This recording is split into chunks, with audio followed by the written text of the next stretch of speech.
دوستو، جمعیت علماء ہند کا 34واں اجلاس دہلی کے رام لیلا میدان میں شروع ہو گیا ہے، جس کی صدارت جمعیت کے سربراہ مولانا محمود مدنی کر رہے ہیں۔ جمعے کو جمعیت علماء ہند کے سربراہ محمود مدنی نے ہندوستانی مسلمانوں کا مسئلہ اٹھایا ہے۔ اس دوران انہوں نے کہا کہ ہندوستان اتنا ہی محمود کا ہے جتنا پی ایم نریندر مودی اور موہن بھاگوت کا ہے۔ انہوں نے یہ بھی کہا کہ ہندوستان میں اسلامو فوبیا کے کیسز بڑھ رہے ہیں جو تشویشناک ہیں۔ جمعیت علماء ہند کے سربراہ نے کہا کہ ہندوستان مسلمانوں کا پہلا وطن ہے۔ یہ کہنا کہ اسلام ایک مذہب ہے جو باہر سے آیا ہے بے بنیاد ہے۔ اسلام تمام مذاہب میں سب سے قدیم مذہب ہے اور ہندی بولنے والے مسلمانوں کے لیے ہندوستان بہترین ملک ہے۔ پروگرام میں محمود مدنی نے اسلامو فوبیا اور بھڑکاؤ بیانات میں اضافے پر تشویش کا اظہار کیا۔ بہار کے سابق وزیر اعلیٰ اور راجیہ جنتا دل کے صدر لالو پرساد یادو، جنہیں پچھلے دسمبر ہاسپٹل میں گردے کی پیوندکاری کی گئی اور وہ وطن واپس آ گئے ہیں، لالو پرساد کی بیٹی روہنی پرساد آچاریہ نے اپنے گردہ والد کے ٹرانسپلانٹیشن کے لیے دیا۔ روہنی آچاریہ نے کہا کہ میں نے بحیثیت بیٹی اپنا فرض انجام دیا اور اب مجھے امید ہے کہ گھر والے بھی اس کی صحت کا خیال رکھیں گے۔ آپریشن کے بعد لالو پرساد یادو کو ہاسپٹل میں رہنا پڑا اور ڈاکٹروں کی ایک ٹیم بھی زیر نگراں رہی۔ ڈاکٹروں کا مشورہ تھا کہ اہل خانہ سے کوئی لالو پرساد یادو کو اپنا گردہ ڈونیٹ کرے اور ٹیسٹوں کے ذریعے پتہ چلا کہ روہنی آچاریہ کا گردہ ان کے لیے زیادہ بہتر ہے۔ 74 سالہ لالو پرساد یادو کئی سالوں سے بیمار تھے اور انہیں آل انڈیا انسٹی ٹیوٹ میڈیکل سائنس میں بھی بھرتی کیا گیا۔ وہ کئی بیماریوں میں مبتلا ہیں لیکن ان کی صحت میں بہتری آ رہی ہے۔ ترکی اور شام میں زلزلے نے شدید تباہی مچا دی ہے۔ 25,000 سے زائد موتیں واقع ہو چکی ہیں جبکہ ہزاروں افراد زخمی ہیں۔ امدادی کارکن گھنٹے گزرنے کے بعد بھی ملبے سے لوگوں کو زندہ نکال رہے ہیں۔ راحت اور بچاؤ کی کئی ویڈیوز بھی سوشل میڈیا پر وائرل ہو رہی ہیں۔ ایسے ہی ایک ریسکیو آپریشن کے بعد پتہ چلا کہ متاثرین میں سے ایک نے خود کو زندہ رکھنے کے لیے اپنا پیشاب ہی پی لیا تھا۔ عدنان محمد کو 94 گھنٹے تک عمارت سے زندہ نکال لیا۔ عدنان محمد ملبے تلے دبا رہا اور اپنا ہی پیشاب پی کر زندہ رہا۔ عدنان محمد نے کہا کہ خدا کا شکر ہے کہ اس نے بچا لیا۔ ریاست آسام میں کم عمری کی شادیوں کے خلاف جاری مہم میں شدت پیدا کر دی گئی ہے۔ نابالغ لڑکیوں سے شادی کرنے والے ہزاروں افراد کو جیلوں میں ڈالا جا رہا ہے۔ وہیں دوسری جانب ان کے ماں باپ کو بھی پولیس نوٹس جاری کر رہی ہے۔ تازہ طور پر عہدیداروں کی جانب سے مزید سخت اقدامات کیے جا رہے ہیں۔ اب نابالغ لڑکیوں کی شادی میں شرکت کرنے والے رشتہ داروں کو بھی جیل بھیجا جا رہا ہے۔ تازہ طور پر ظہیر نامی ایک شخص نے اپنے رشتہ دار کی شادی کی تقریب میں شرکت کی تھی، اسے پولیس نے گرفتار کر لیا ہے۔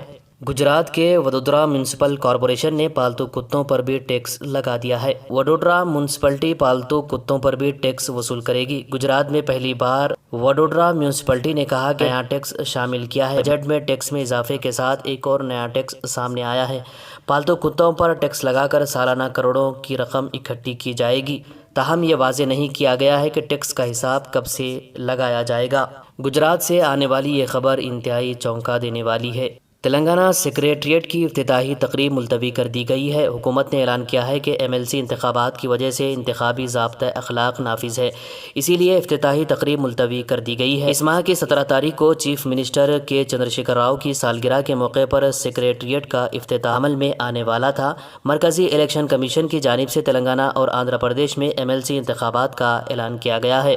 دونوں ریاستوں میں اساتذہ، گریجویٹ اور بلدیاتی اداروں سے مخلوعہ MLC نشستوں کے لیے انتخابات کا اعلان کیا گیا ہے۔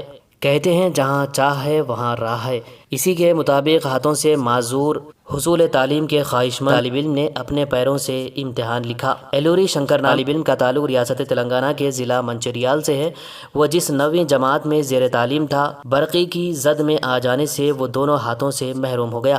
ہاتھوں سے محرومی کے باوجود اس کے حوصلے میں کسی طرح کی کمی نہیں آئی اور اس نے خود اعتمادی کے ساتھ تعلیم حاصل کرنے کا سلسلہ جاری رکھا۔ وہ فی الحال گورنمنٹ ڈگری کالج پیلم پلی میں ہی BCom کمپیوٹرز کی تعلیم حاصل کر رہا ہے۔ ڈگری کے امتحان لکھنے کے دوران اس نے اپنے پیروں میں پین پکڑ کر امتحان لکھا۔ شنکر نے کہا کہ اسے یقین ہے کہ اعلیٰ تعلیم حاصل کرنے کے بعد سرکاری ملازمت ملے گی۔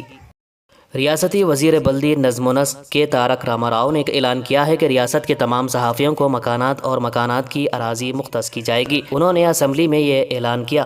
KTR نے کہا کہ ریاستی سطح پر 16,000 صحافیوں کو مکانات اور مکانات کے لیے زمین دینے کی کوشش جاری ہے۔ کے ٹی آر نے بتایا کہ کووڈ بحران کے دوران میں صحافیوں کی انسانی ہمدردی کی بنا پر مدد کی گئی۔ ریاستی وزیر نے یہ بھی کہا کہ سوماجی گوڑا اور بشیر باغ پریس کلبز کی ترقی کے لیے فنڈز جاری کیے جائیں گے۔ بچپن کے دوست کے انتقال کی خبر سنتے ہی رو پڑے تلنگانہ کے اسپیکر اسمبلی، ہیلی کاپٹر سے پہنچ گئے بانسواڑہ، جنازے کو دیا کاندھا۔ تلنگانہ قانون ساز اسمبلی کے اسپیکر پوچارم سرینواس ریڈی نے اپنے بچپن کے دوست، نظام آباد ضلع کے وقف بورڈ کے سابق چیئرمین اور بانسواڑہ رورل منڈل کے رہنے والے رامپور گاؤں سے تعلق رکھنے والے سالم بن علی کے انتقال کی خبر سنتے ہی اپنے آنسوؤں کو روک نہیں پائے۔ حالانکہ اس وقت اسمبلی میں بجٹ اجلاس میں بحث جاری ہے، انتقال کی اطلاع ملتے ہی اسپیکر اسمبلی پوچارم خصوصی ہیلی کاپٹر کے ذریعے حیدرآباد سے بانسواڑہ کے لیے روانہ ہوئے تاکہ اپنے دوست کی تدفین میں شرکت کر سکیں۔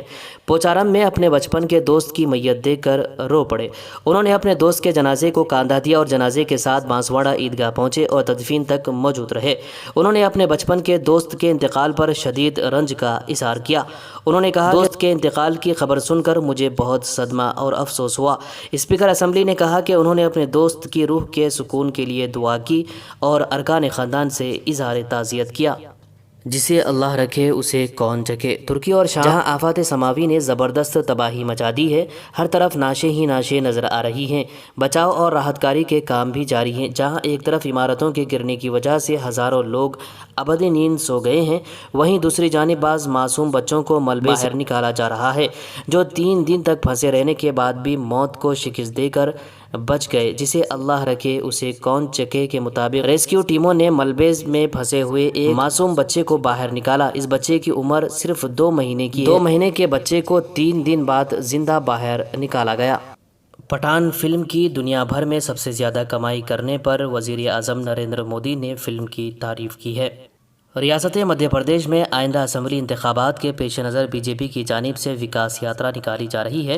اس یاترا میں بی جے پی وزراء حصہ لے رہے ہیں۔ اشوک نگر میں وکاس یاترا کے دوران استقبالیہ میں وزیر بریجندر سنگھ یادو کو کانچ کوری کی پھلی لگا دی۔ کسی نے کانچ کوری کی پھلی لگا دی جس سے کھجلی ہوتی ہے، جس کے ساتھ ہی وزیر کے جسم میں کھجلی شروع ہو گئی۔ وزیر کی کھجلی اتنی بڑھ گئی کہ انہیں ایک گاؤں میں نہانا پڑا اور یاترے کے دوران ہی کپڑے بدلنے پڑے، تب تک کہیں جا کر انہیں کھجلی سے نجات ملی۔ بتایا جا رہا ہے کہ یہ واقعہ مونگالی اسمبلی کے دیورچی گاؤں میں اس وقت پیش آیا جب وزیر عوام سے بات چیت کر رہے تھے۔ کسی نے کانچ کوری کی پھلیوں کا پاؤڈر یا بیج انہیں لگا دیا۔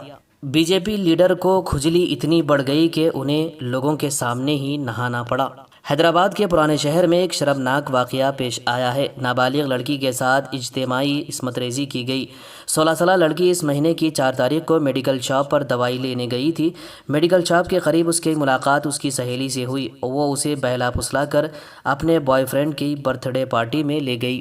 وہاں 4 نوجوان موجود تھے۔ انہوں نے نابالغ لڑکی کے ساتھ بدتمیزی کی تو وہ زور زور سے رونے لگی۔ اسے ایک کمرے میں بند کیا گیا۔ 4 نوجوانوں نے آواز باہر جانے سے روکنے کے لیے میوزک سسٹم کو اونچی آواز میں بجایا۔ اس کے بعد نابالغ لڑکی کو بے ہوشی کی دوا ملا کر کولڈ ڈرنک پینے پر مجبور کیا۔ اسے نشے میں دھت کر دیا گیا تھا اور اس کی اجتماعی عصمت ریزی کی گئی۔ اس کے بعد اسے وہیں چھوڑ کر فرار ہو گئی۔ لڑکی اگلی صبح گھر پہنچی۔ اس نے گھر والوں کو پورا واقعہ سنایا، جس پر وہ چھتری ناکہ پولیس اسٹیشن پہنچے اور شکایت درج کروائی۔ ذرائع کے مطابق پولیس نے مقدمہ درج کر کے ملزمین کو حراست میں لے لیا ہے۔ بی جے پی رکن اسمبلی گوشا محل ٹی راجا سنگھ کو پولیس نے اس وقت گرفتار کر لیا جب وہ چیف منسٹر کے چندر شیکھر راؤ کی سرکاری رہائش گاہ پرگتی بھون کے سامنے احتجاج کرنے گئے تھے۔ واضح رہے کہ گزشتہ روز راجا سنگھ کی بلٹ پروف کار خراب ہو گئی تھی۔ راجا سنگھ نے حکومت سے نئی بلٹ پروف کار فراہم کرنے کا مطالبہ کرتے ہوئے کئی بار نمائندگی کی تھی، مگر ان کی نمائندگی کا حکومت پر کوئی اثر نہیں پڑا۔ گزشتہ روز بھی ان کی بلٹ پروف کار پھر ایک بار خراب ہو گئی تھی۔ کار کا ٹائر پنکچر ہو گیا تھا۔ حکومت سے بار بار نمائندگی کے باوجود نئی کار فراہم کرنے کے بجائے پرانی گاڑی کی مرمت کرتے ہوئے انہیں پرانی گاڑی دوبارہ واپس بھجوائی جا رہی تھی۔ راجا سنگھ پرگتی بھون گئے تاکہ چیف منسٹر سے ملاقات کرتے ہوئے نئی کار کے لیے نمائندگی کر سکے، مگر پولیس نے انہیں روک لیا۔ راجا سنگھ نے اپنے ساتھ لائی بلٹ پروف کار کو پرگتی بھون کے پاس چھوڑ دیا، جس کے بعد پولیس نے انہیں حراست میں لے لیا اور بعد میں رہا کر دیا گیا۔ دوستو، اس پر آپ کی کیا رائے ہے کمنٹ کر کے ضرور بتائیے اور اس ویڈیو کو لائک اور شیئر بھی کر دیجیے۔